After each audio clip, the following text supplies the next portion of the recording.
Você provavelmente já viu algum repentista com a viola improvisando, ou algum embolador tocando pandeiro, ou mesmo uma batalha de hip hop e achou aquela possibilidade do fazer poético improvisado interessantíssima. Bem-vindo, bem-vinda, que eu vou mostrar para você qual que é a técnica do repentista. Nesta nossa aula eu não vou seguir nenhuma tradição, nem a do cantador de viola, nem a do embolador, nem a do hip hop, nenhuma. Eu vou fazer uma demonstração sobre a técnica do repentista, que é usada em várias tradições. Antes de mais nada, saber que improviso poético existe no mundo inteiro, não é exclusividade do Brasil.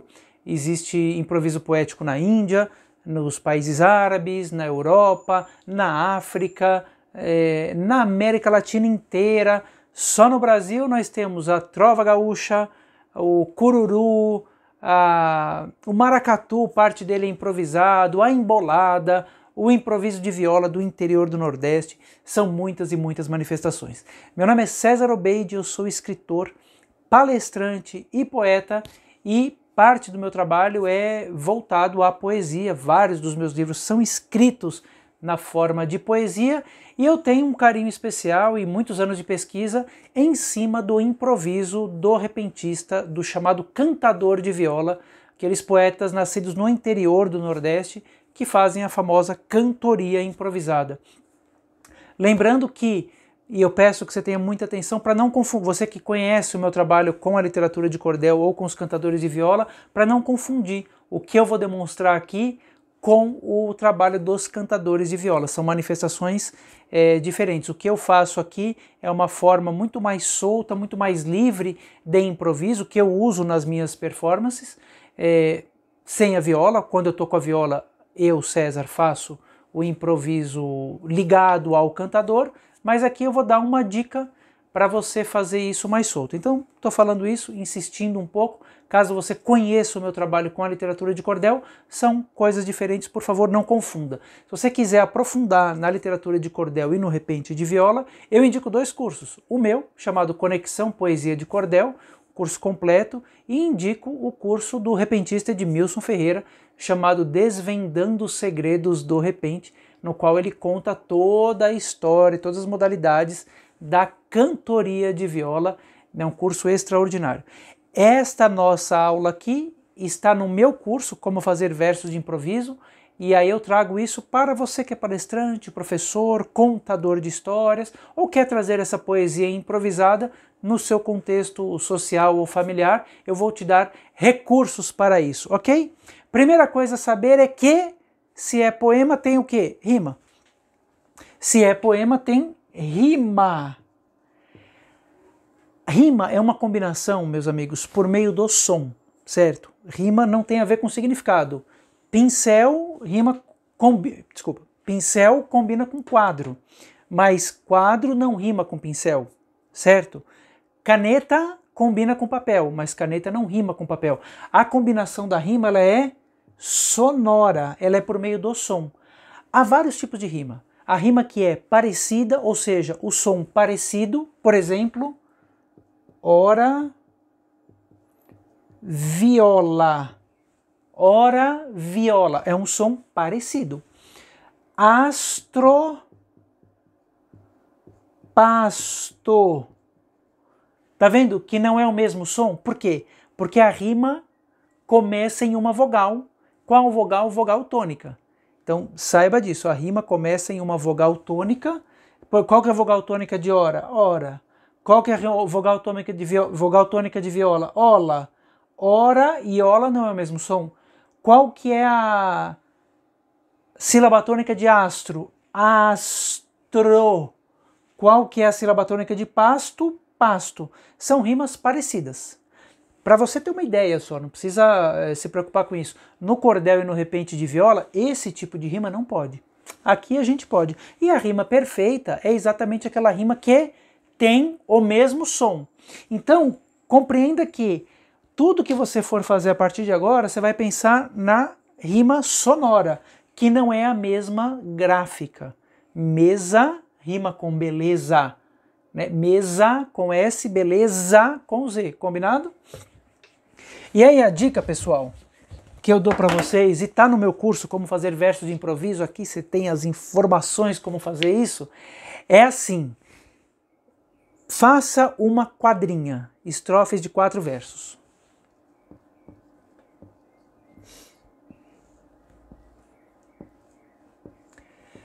Sendo que o primeiro verso não vai rimar. O segundo verso vai rimar, por isso que ele tem a rima em A. O terceiro verso não rima e o quarto verso rima. É o famoso chachá. Segura o chachá na mão que você vai poder rimar. Ou seja, eu tenho aqui uma quadrinha. Pode ser sextilha? Pode ser oitava? Pode ser décima, pode não ter limite, pode fazer o que você quiser. Mas o nosso treino imediato é essa aqui. É o que eu falo para os meus alunos e estou falando para você. Você vai fazer uma quadrinha.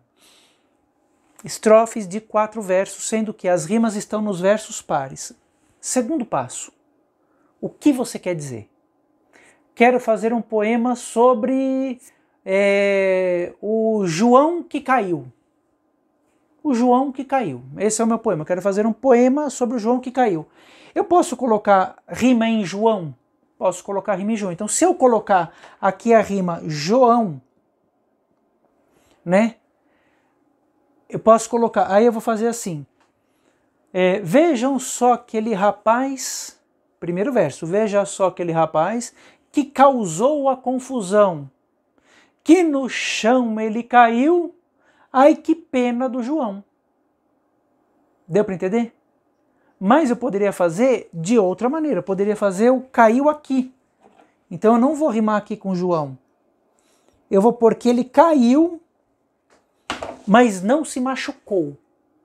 Ele caiu, então eu vou dizer aqui no final, caiu, mas não se machucou. Então aqui, no quarto verso, eu vou rimar em machucou. Machucou.